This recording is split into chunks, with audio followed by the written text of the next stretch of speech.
I grip my water glass tighter, knuckles whitening as Marissa's words hang in the air between us.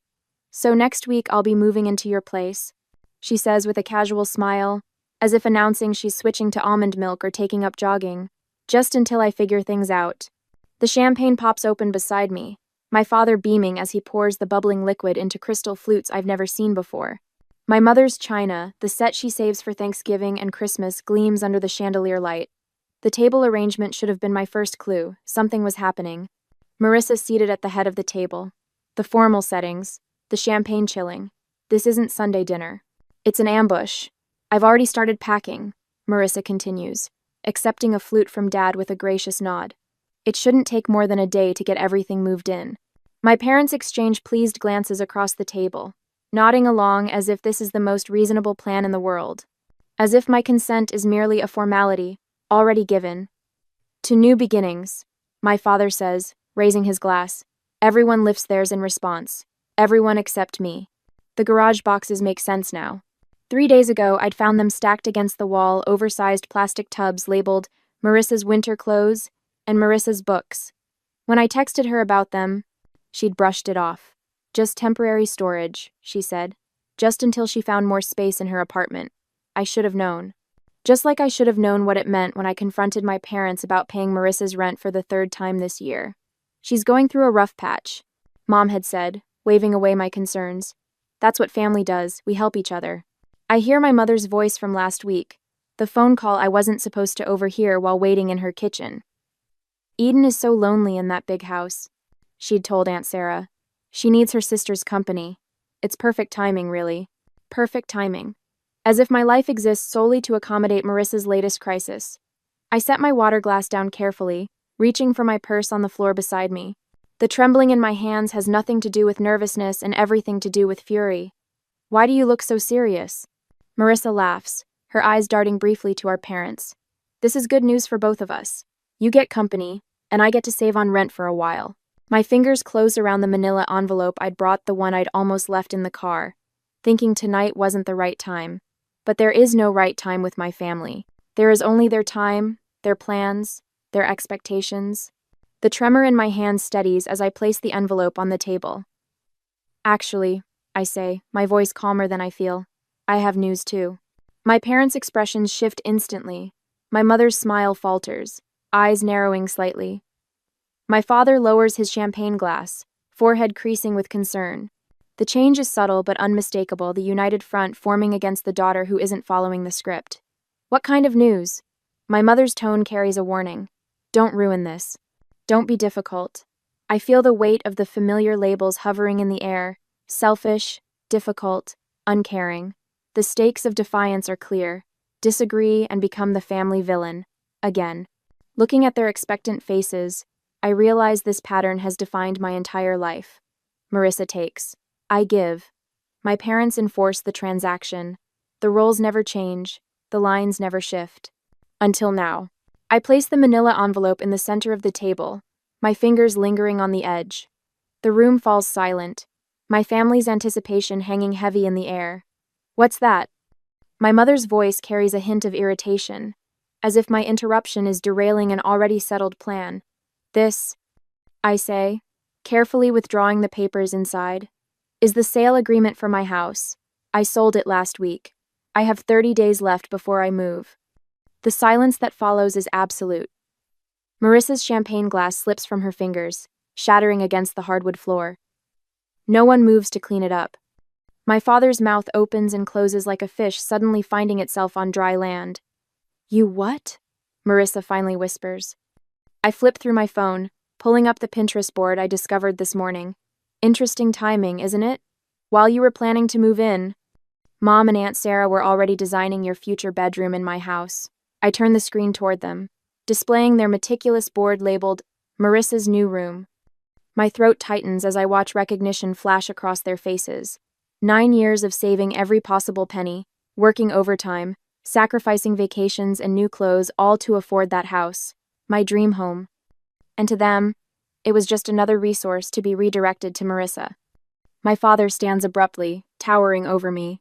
You can just cancel the sale, he says, waving his hand dismissively. These things have cooling off periods. My mother rises too, resting her hand on his arm. Eden, we already promised Marissa she could stay as long as she needed. You can't possibly expect her to find a place in 30 days. Actually, Aunt Sarah pipes up from the end of the table.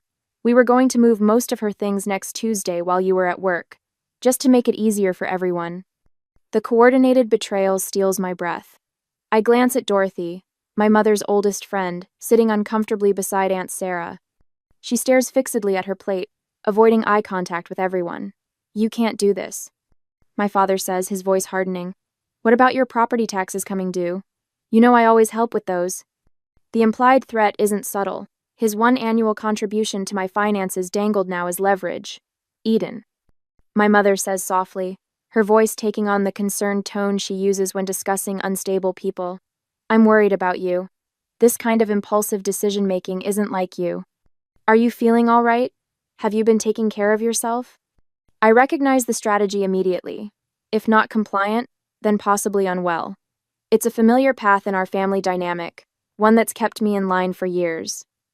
You did this on purpose, Marissa accuses, tears streaming down her face. You found out I needed a place to stay and sold your house just to spite me. The accusation lands like a physical blow. This is how it always goes. My boundaries recast as cruelty, my self-preservation painted as selfishness. For a moment, I consider explaining the truth. The catastrophic roof replacement that drained my savings, the water line break, the heating system failure. The mounting financial pressure that made selling not just advisable but necessary. But what would be the point? They've already cast me as the villain in this family drama. Why give them more ammunition? I made this decision for my own reasons, I say instead, keeping my voice steady. And it's final. So you're just going to leave your sister homeless? My mother's voice rises. After everything we've done for you? The familiar weight of guilt settles on my shoulders. Everything they've done for me. The invisible ledger of family obligation that only ever seems to accumulate in one direction. Marissa isn't homeless, I point out. She has an apartment, and if that doesn't work, she has your spare bedroom. That's not the point, my father interjects. Family helps family. Period. Anyone. The unspoken remainder of that sentence hangs in the air, and you're not being family. I think, I say carefully, gathering the sale papers back into the envelope, that we have different definitions of help. Under the table, I feel a gentle squeeze on my hand. Dorothy, still avoiding eye contact with everyone else, whispers so quietly I almost miss it. Good for you. It's a small validation, but in this moment, it feels monumental. One person in this room doesn't see me as selfish or cruel for protecting myself. As I sit there with my family's accusations hanging in the air, I wonder whether I should explain the financial struggles that forced me to sell my beloved home, or simply hold firm without justifying my decision. Would sharing my vulnerability help them understand, or just give them new ammunition to use against me? The first call comes Tuesday morning while I'm fixing my coffee. Aunt Sarah's name flashes on my phone screen, unusual for a weekday before 9. Eden, honey, I just talked to your mother. Her voice carries that particular tone, the one reserved for funerals and family scandals. Is it true you sold your house just to keep Marissa from staying with you? My coffee sloshes over the rim of my mug, scalding my fingers. What? Marissa called me in tears last night, said you sold your beautiful home out of spite, knowing she needed a place to stay. The burning on my hand fades as a different heat rises in my chest. That's not what happened. Your sister will be homeless, Eden. I never thought you could be so cruel. The calls continue all day. Uncle Robert, Cousin Jennifer, even my father's golf buddy Chuck, whose connection to this situation escapes me entirely. Each conversation follows the same script. Marissa's desperate situation, my apparent heartlessness, their profound disappointment in me. While preparing dinner, I make the mistake of checking Facebook. Marissa's latest post appears at the top of my feed. The hardest lesson in life is learning who truly has your back when times get tough. Family should be forever, not just when it's convenient. 27 sympathetic comments follow, including one from Mom. We're here for you, sweetheart. Always. The knife in my hand chops carrots with increasing force. The final blow comes Thursday, when my colleague Lisa stops by my desk, her expression pinched with concern. I ran into your sister at Starbucks this morning, she says, lowering her voice. She told me about the house situation. If you need help finding her temporary housing, my church has a program. The carrot pieces on my cutting board splinter under the blade. What exactly did Marissa tell you? Lisa shifts uncomfortably.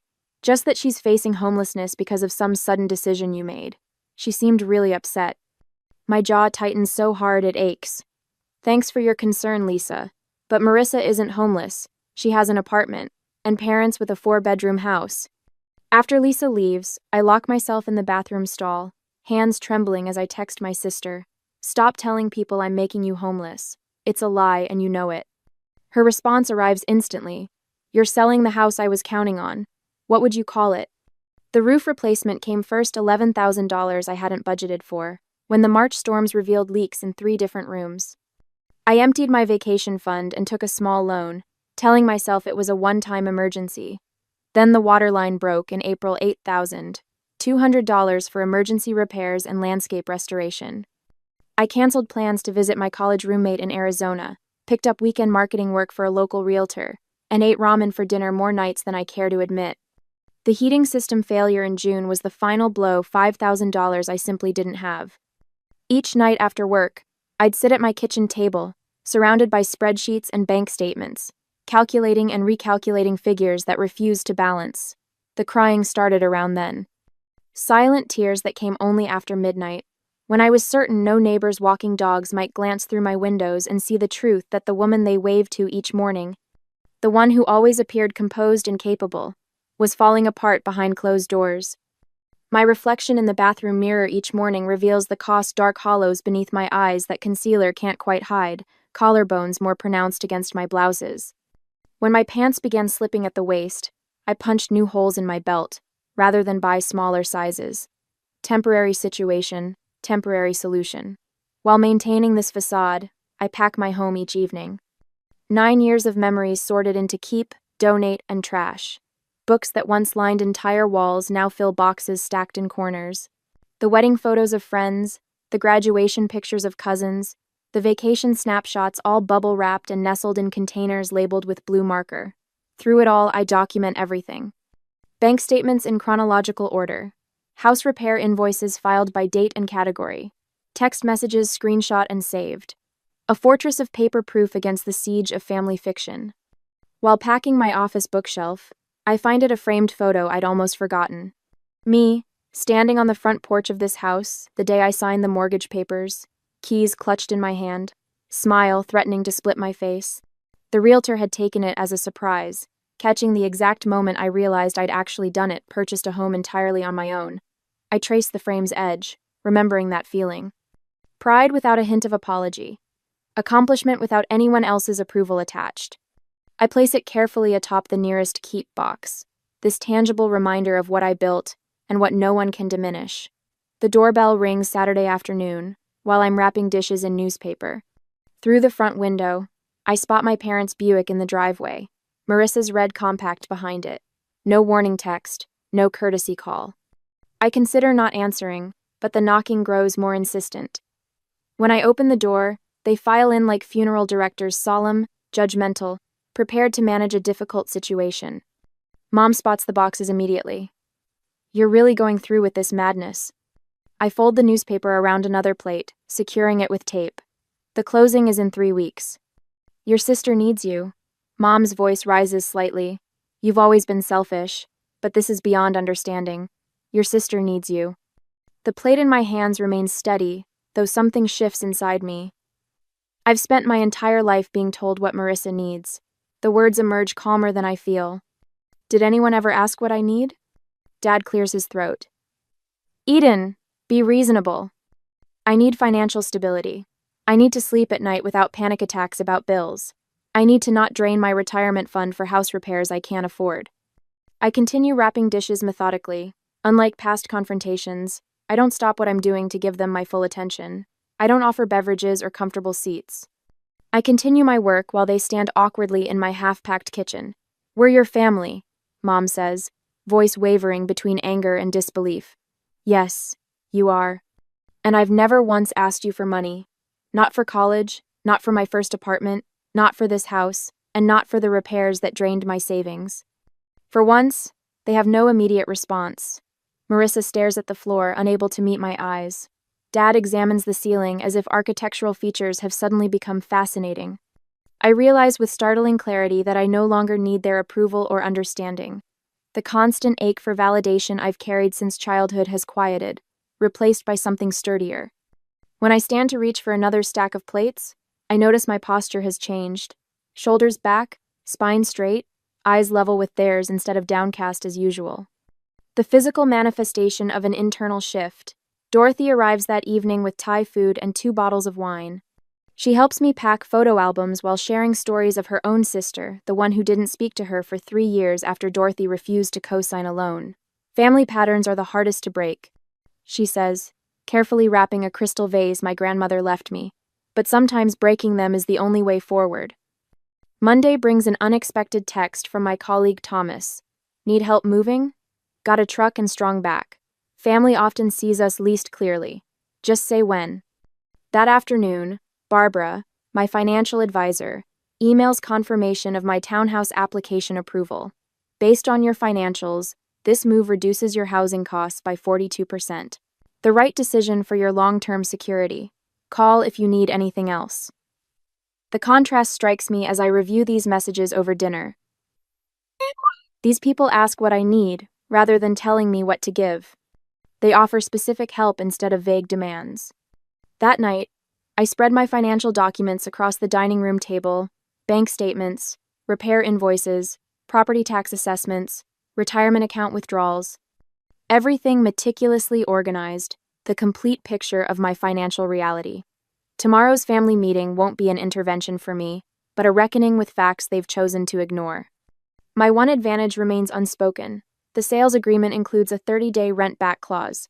For a month after closing, I can stay in the house while finalizing my townhouse purchase. Breathing room they don't know I have. At exactly 7 o'clock Tuesday evening, the doorbell rings. When I open it, I find not just my parents and Marissa on the porch, but Aunt Sarah, Uncle Robert, and my cousin Jennifer, standing behind them, a family firing squad assembled for execution. I stand at the head of my dining room table, a position that feels foreign yet right. The manila folder in my hands holds every financial statement, every bill, every painful reminder of why I had to sell my home. My fingers no longer tremble as I open it. Before anyone says another word, I need you all to see something. My voice carries a steadiness I don't entirely recognize. The family gathering looks larger than I anticipated. My parents, Marissa, Uncle William, Aunt Sarah, and my support team, Dorothy, Barbara, and Thomas. I lay out the documents methodically, arranging them in chronological order: bank statements, emergency fund withdrawals, contractor invoices. Each paper tells part of the story I've kept hidden. This is the roof replacement from last spring. I slide the $11,200 invoice toward the center where everyone can see it. The 30-year shingles only lasted 22. Insurance covered nothing. Uncle William adjusts his glasses, leaning forward with a frown that cuts deep lines across his forehead. Waterline repair, $8,200. Another paper joins the first. When the city updated the main line, it revealed my connection was deteriorating. No warning, no payment plan offered. NES. My mother shifts in her seat but remains uncharacteristically silent. Heating system replacement, $5,000. The third major bill completes my trinity of home ownership nightmares. The energy efficiency rebate covered barely a quarter of the cost. I maintain direct eye contact as I speak, something I rarely managed in family confrontations before. Barbara nods almost imperceptibly from her seat near the window, encouraging me to continue. My emergency fund is gone. I place my bank statement on top, the balance painfully clear. My financial advisor recommended selling while the market is still hot rather than risking a forced sale later when I might be underwater. Marissa's chair scrapes against the hardwood as she stands abruptly. This is creative accounting, Eden. You've always been good with numbers when it suits you. Her voice carries the familiar accusatory edge. You're just trying to avoid your family responsibilities. Uncle William, whose judgment I've feared since childhood, surprises me by turning toward my sister. Marissa, what's your current employment situation? Last I heard you were between jobs. The unexpected redirection leaves Marissa fumbling. I'm exploring opportunities. The job market is complicated right now. My mother jumps in. William, This isn't about employment. Family duty exists regardless of finances. Eden has always had that beautiful house with all that extra space. Speaking of space, Aunt Sarah interjects, her reading glasses perched on her nose as she examines my heating bill. Why can't Marissa stay with you and Roger? You have that guest room you just redecorated. The conversation shifts like a current, pulling away from me and swirling around the room as family members begin questioning the arrangement I've endured my entire adult life. Dorothy clears her throat. I've known this family for 20 years. Eden bought her house without any family financial support. Meanwhile, I've watched Marissa receive help with rent, car payments, and credit card bills repeatedly. Her voice carries the weight of long observation. The pattern has been clear to everyone except those closest to it. Barbara straightens her blazer before speaking. As Eden's financial advisor, I can tell you that enabling financial dependency ultimately harms both parties. The one giving depletes their resources, while the receiver never develops crucial life skills. Thomas, sitting quietly until now, leans forward. My brother lived with my parents until he was 42. They paid his bills, made his appointments, solved his problems. When they passed, he had no idea how to function. He lost their house within a year because he never learned to manage money. He glances at my parents. Sometimes the most loving thing is to stop rescuing someone. The room falls unusually quiet as these outside perspectives penetrate the family mythology we've operated under for decades. Uncle William breaks the silence. Eden, why didn't you share these financial struggles sooner? I hesitate, the question catching me off guard. Should I maintain the privacy and independence that had served as my armor for years? Or would opening up to select family members create the support system I never thought possible? Before I can answer, my father shifts in his chair, eyes fixed on the hardwood floor. It's the first time I can remember him sitting through a family discussion without dominating it. My mother's rigid posture gradually softens, her hands now resting open on the table instead of clenched in her lap. Marissa stands suddenly, grabbing her purse. This is ridiculous. You're all acting like I'm some kind of parasite. Eden has always been the golden child with her perfect house and perfect job, while everyone ignores how hard things have been for me. When no one jumps to her defense, she storms toward the door. The slam echoes through the house as she leaves. Uncle William waits for the reverberations to fade before speaking again. I think it's time we had a family financial planning session, for everyone. He looks pointedly toward my parents, including Marissa. My mother's eyes glisten with unshed tears, but for once, they're not being weaponized against me. My father reaches for her hand across the table, his face unreadable, but his silence speaking volumes. For the first time in a family confrontation, I'm not the one left feeling like I've done something wrong. I arrange the last of my kitchen glasses into a box, wrapping each one in newspaper with methodical precision. My final week into my 30-day countdown, and the house already feels hollow, memories peeling away with each item packed. The doorbell rings. I check my watch right on time. My parents are nothing if not punctual when they have an agenda. I open the door to find not just my parents but Marissa too, standing on my porch like a united front. My mother clutches her purse with white knuckles. My father's smile appears rehearsed. Eden, honey, my mother says, stepping inside without waiting for an invitation. We've been talking, and we think we've found the perfect solution. A compromise, my father adds, his voice carrying that false cheerfulness he reserves for difficult conversations. Marissa follows them in, her eyes darting around my half-packed living room before settling on me with a practiced look of gratitude. I really appreciate you hearing us out. They arrange themselves on my couch, the only piece of furniture not yet wrapped in moving blankets, while I remain standing. The power dynamic isn't lost on me. We know selling the house is your decision. My mother begins, punctuating her words with a nervous laugh. But instead of Marissa moving in with you, what if you helped her get her own place? My father nods enthusiastically, while carefully avoiding any mention of actual numbers. Just a loan to get her started. With your success, it would hardly affect you. Unlike me, Marissa interjects, her voice soft and rehearsed. Some people just have bad luck, you know? The implication hangs heavy in the air between us. You're successful. She's struggling. You owe her this. My mother leans forward, her voice dropping to a conspiratorial whisper. Eden, the family has always stuck together. If you can't help your sister just this once. She trails off, the threat clear. Cut Marissa off, and I cut myself off from the family. I walk to the dining room table where I've laid out several documents. They watch me, confusion replacing their certainty. I'm meeting with my lender tomorrow, I say, picking up a pre-approval letter. For a townhouse downtown, the monthly payment will be nearly 40% less than my current mortgage. I hand the letter to my father, whose eyes widen at the numbers. Selling this house isn't just about Marissa. It's about rebuilding my emergency savings after 3 major home repairs drained them. It's about reducing my financial stress. I take a deep breath. It's about finally prioritizing my financial health. My mother starts to speak, but I hold up my hand. I can't support Marissa financially, I continue, but I can help her support herself. I pull a business card from my pocket and hold it out to Marissa. She stares at it without taking it. Our marketing department has an entry-level position opening next week. The starting salary would cover rent on a 1-bedroom apartment. I spoke to HR yesterday, and they'd be willing to interview you. Marissa's mouth opens, then closes. For once, she seems genuinely speechless. This isn't charity, I add. It's an opportunity. Whether you take it is your choice. My father stands abruptly, moving toward the window where bare hooks show where family photos once hung. Eden, be reasonable. Marissa needs... No, I interrupt, walking to the coffee table where I've placed a manila folder. This is what being reasonable looks like. IMC of no. I open the folder and pull out a spreadsheet, placing it on the table between us. The itemized list contains every financial gift my parents have given Marissa over the past 5 years.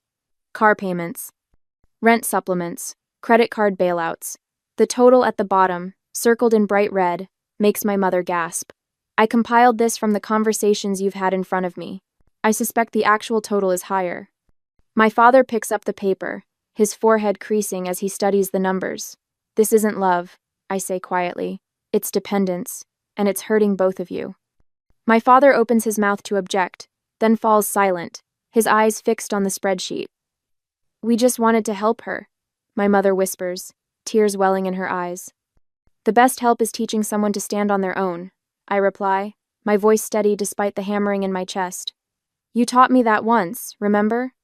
When I wanted to quit college because it was too hard?